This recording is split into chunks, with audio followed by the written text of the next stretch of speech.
Hello, you're tuning into Đồng Nai radio and television station. Coming first with local news. On Monday, Permanent Deputy Prime Minister Trương Hòa Bình inspected the situation of disease prevention and control in a number of export processing zones and industrial zones of Ho Chi Minh City. Checking the acceptance of regulations on COVID-19 service prevention and control of some enterprises in Tân Thuận Export Processing Zone, Deputy Prime Minister Trương Hòa Bình said authorities and businesses that need to strictly comply with strict epidemic prevention regulations. The Deputy Prime Minister also said that the basic functions and businesses must have regular and normal inspection and supervision to ensure service safety while maintaining operations. The Deputy Prime Minister also pointed out many lessons from the transmitters in industrial zones in Bắc Giang and Bắc Ninh so that Ho Chi Minh City can learn from experience, thereby strengthening more effective prevention and control methods. The Ministry of Finance has just issued a circular guiding the initial sales of shares and the management and use of proceeds from the equitization of state-owned enterprises.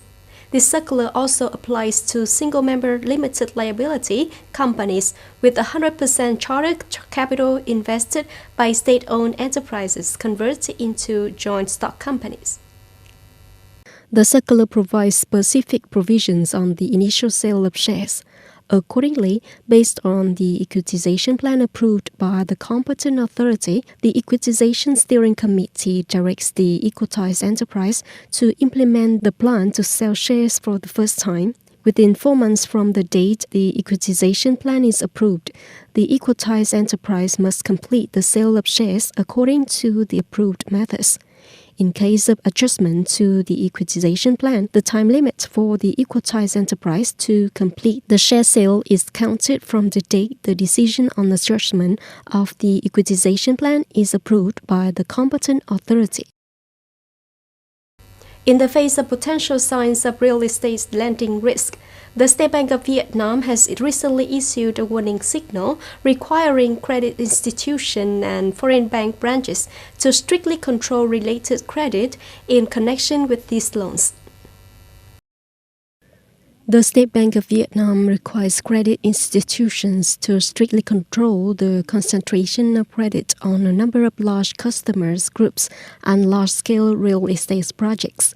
Credit institutions also need to be careful in considering credit decisions on real estate credits in areas where land fever is occurring and projects with high potential risks. At the same time, strengthen supervision on the use of loans so that customers do not use loans for wrong purposes.